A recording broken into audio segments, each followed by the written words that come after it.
तो मूवी की स्टार्टिंग बहुत ही क्यूट होती है। मौसम काफी अच्छा होता है और हम एक चूहे को एक घर में जाते हुए देखते हैं। उसका नाम रेमी होता है। उसकी काफी बड़ी फैमिली थी।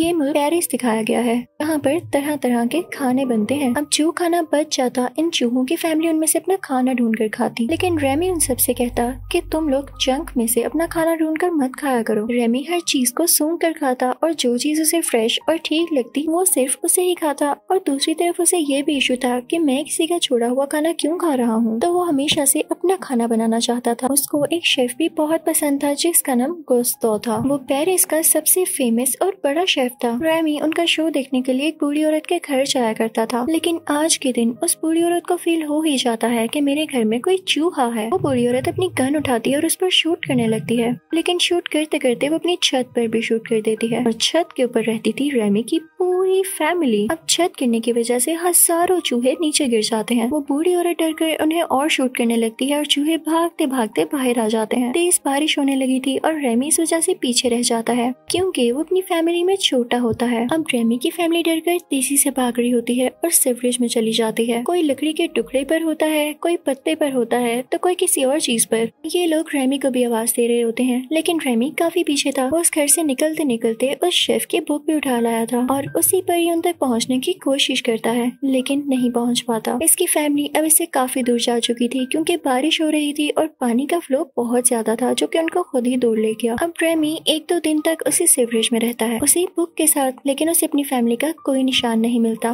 वो काफी उदास होता है और बुक खोल के पढ़ने लगता है। तभी उसके सामने उसके आइडियल शेफ गुस्तो आ जाते हैं। वो उसे कहते हैं कि तुम उदास क्यों हो रहे हो, अभी तुम्हारी बहुत लाइफ पड़ी है और ये दुनिया बहुत बड़ी है। तुम क्या जहाँ पैदा हुए सारी जिंदगी वहीं रहोगे? तुम अपना स्टेप आगे बढ़ाओ और निकल जाओ उस दुनिया में जो तुम्हें अट्रैक्ट करती है, जिसको तुम पाना चाहते हो, और जल्द ही तुम पालोगे। रेमी काफी एक्साइटेड था।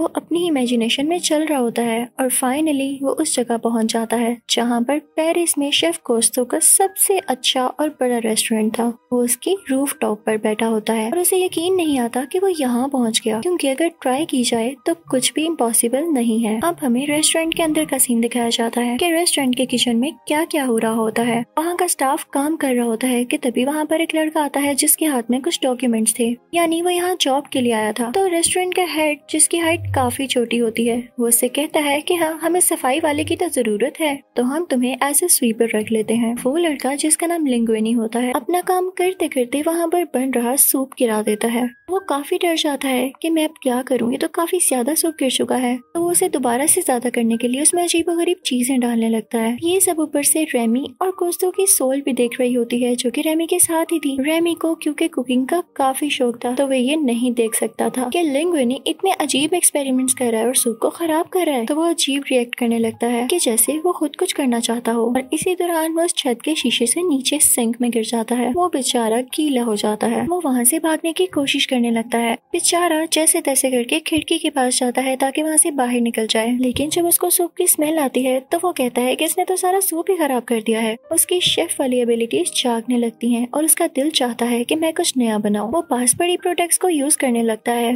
डिफरेंट हर्ब्स, सॉसेस और स्पाइसेस वो सूप में डालने लगता है, लेकिन तभी उसे वहाँ लिंगुइनी भी देख लेता है। उसे पकड़ने की कोशिश करता है तो रेस्टोरेंट का हेड, यानी वो छोटी हाइट वाला आदमी, ये समझता है कि लिंगुइनी सूप बना रहा है। वो उसको शर्ट से पकड़कर कहता है कि तुम्हारी हिम्मत कैसे हुई, तुमने सूप को हाथ भी कैसे लगाया। इसी दौरान वहाँ का वेटर आता है और सूप डालकर बाहर सर्व करने चला जाता है, क्योंकि उसको नहीं पता होता कि यहाँ क्या मसला बना हुआ है। जब हेड की नजर उस पर पड़ती है तो उसे रोकने के लिए पीछे जाता है, लेकिन तब तक देर हो चुकी थी। वेटर बाहर निकल चुका था। अब हेड अंदर आता है और अपना सर पकड़ कर रह जाता है, क्योंकि वो जानता था कि सूप की बहुत बेइज्जती होने वाली है और साथ में उसकी इंसल्ट भी होगी। तभी उसे बाहर से वो कस्टमर बुलाती है जिसने ये सूप पिया था। इनफैक्ट वो क्रिटिक होती है जो कि फूड पर रिव्यूज देती है और उनकी स्कोरिंग करती है। वो उस हेड से कहती है कि आपका सूप बहुत अच्छा है। हेड को यकीन नहीं आता और अंदर आकर लिंगुइनी से कहता है कि तुमने इतना अच्छा सूप कैसे बना लिया। तो लिंगुइनी को आगे से कुछ समझ ही नहीं आता, वो कुछ बोल ही नहीं पाता। अब हेड खुद उस सूप को चखता है तो वो लिंगुइनी से कहता है कि तुम हमारे हमारे सामने ये सूप बनाओगे ताकि हम भी देखेंगे तुमने इसमें ऐसा क्या डाला है।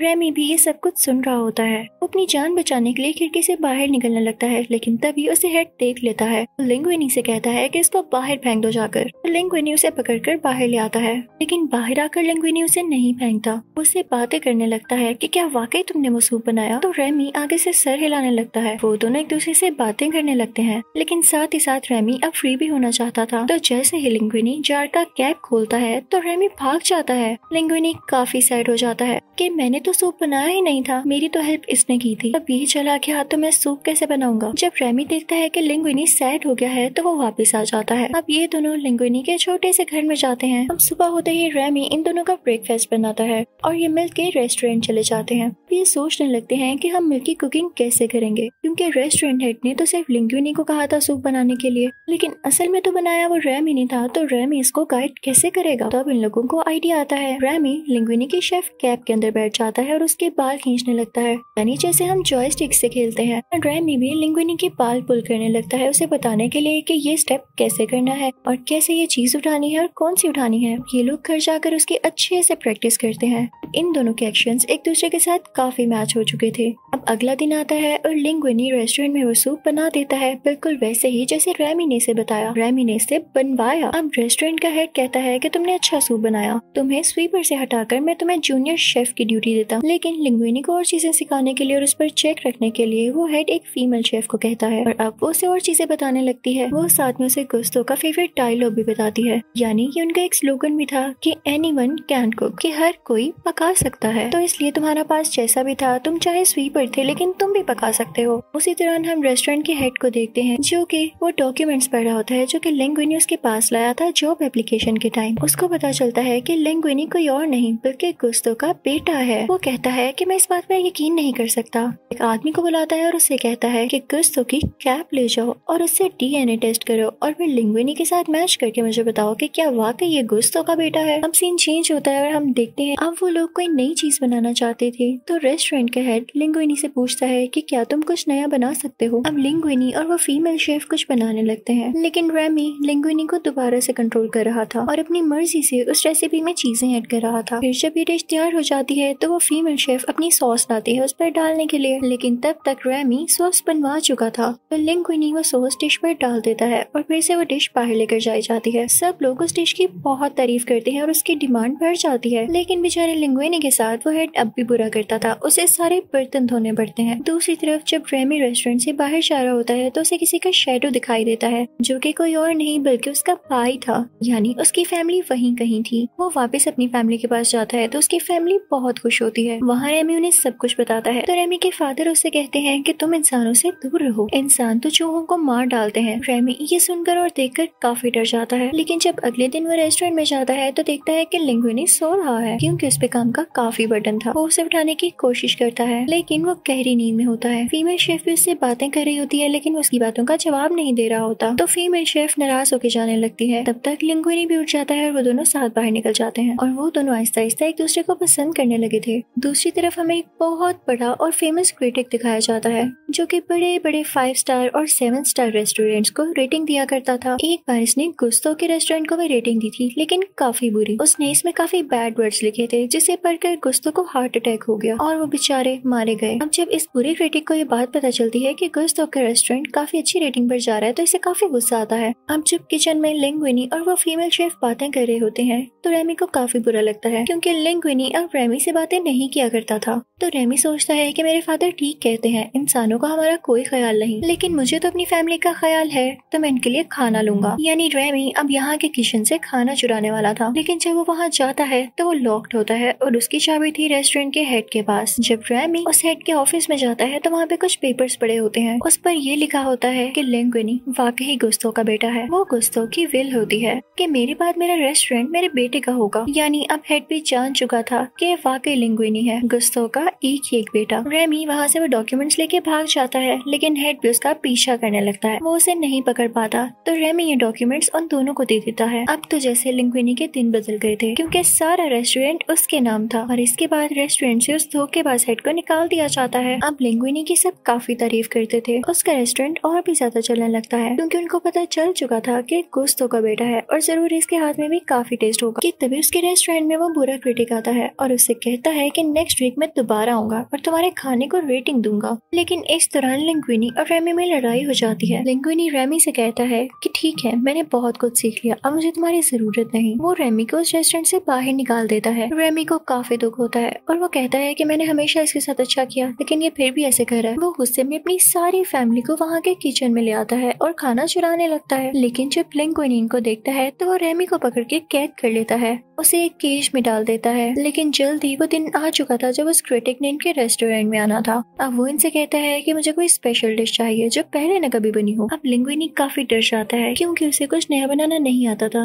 उधर रेमी भी केज में काफी उदास हो रहा होता है। तभी वहाँ पर रेमी की फैमिली आती है और उसे केज से फ्री कर देती है। लेकिन जब रेमी नोटिस करता है कि लिंग्विनी सख्त मुश्किल में है, उसे कुछ भी नहीं पता कि चीज बनानी कैसे है, तो उसकी मदद करने जाता है। अब उस चूहे को देख के वहाँ के सारे स्टाफ मेंबर्स उसे मारने की कोशिश करते हैं, लेकिन लिंग्विनी उनसे कहता है कि इसे मत मारो। आज तक जो भी कुछ मैंने बनाया इसके पीछे ये रैट है, इसका नाम रेमी है, यही मुझे कंट्रोल करता था। सबको उसकी ये बात सुन के काफी गुस्सा आता है। वो कहते हैं कि हमने तुम पे ट्रस्ट किया कि तुम्हारे हाथ में इतना टेस्ट है, लेकिन ये सब झूठ था। तुम उस वक्त से हमें चूहे के हाथ का खाना खिला रहे थे। वो सब उसका रेस्टोरेंट छोड़ के चले जाते हैं। अब वो बिल्कुल अकेला रह जाता है। तो रेमी की फैमिली वहाँ पर आती है और रेमी से कहती है कि हम इनकी मदद करेंगे क्योंकि ये गुस्सा ही तो कहते हैं कि एनिमल कैन कुक। हम बेशक इंसान नहीं, लेकिन हमें पकाने का शौक है। अब पहले तो वो सारे चूहे खुद को वॉश करते हैं, साफ सुथरा करते हैं, फिर उसके बाद लग जाते हैं पकाने। इसी दौरान वहाँ पर हेल्थ इंस्पेक्टर आता है और जब देखता है कि यहाँ के किचन में इतने सारे चूहे हैं तो वो वहाँ से भाग निकलता है।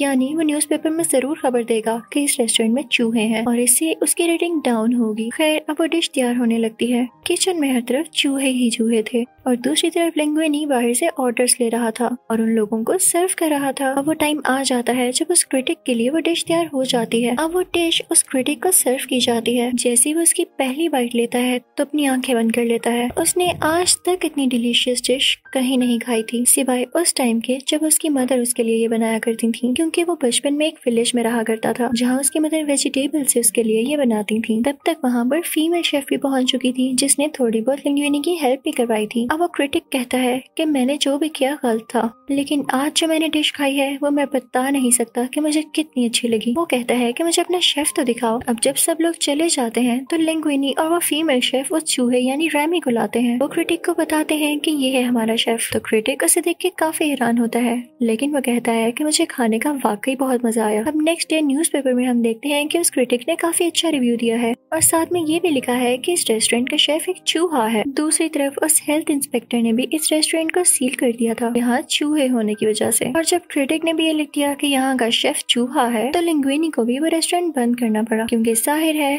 लोग तो चूहों पर ट्रस्ट नहीं करते। लेकिन उसके बाद लिंग्विनी अपना एक और रेस्टोरेंट खोलता है जिसमें शेफ कोई और नहीं बल्कि रेमी ही था। उसके साथ वो फीमेल शेफ भी थी और वो क्रिटिक ऑफनली वहाँ पर खाना खाने आया करता था। सब काफी खुश थे। इसी के साथ ये मूवी हैप्पीली एंड हो जाती है। इस मूवी से हमें ये भी लेसन मिलता है कि हमारी लाइफ में जो भी होता है हमारी बेटरमेंट के लिए होता है और हम उससे बहुत कुछ सीखते हैं और ग्रो करते हैं। Thank you for watching.